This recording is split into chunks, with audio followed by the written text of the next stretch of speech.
Napenda kutoa taarifa kwa umma, kwa Watanzania kuwa lipo tangazo kwenye mitandao ya kijamii linalozunguka likihamasisha watu kwenda kujiunga na mafunzo ya udereva pale Makumbusho, ukumbi wa Mzalendo, Millennium Tower, kuanzia tarehe 14 mwezi wa 5 2026, yani kesho.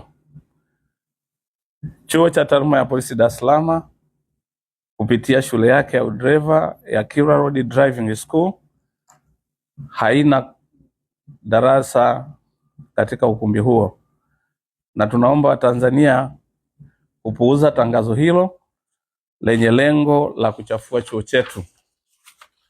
Hivyo natoa onyo kwa yeyote ambaye anahusika na atakayehusika kutoa tangazo kwa kutumia jina la shule ya udereva, yani Kilwa Road Driving School au VTC, bila idhini ya mkuu wa chuo na uongozi wa chuo. Asanteni sana kwa kunisikiliza.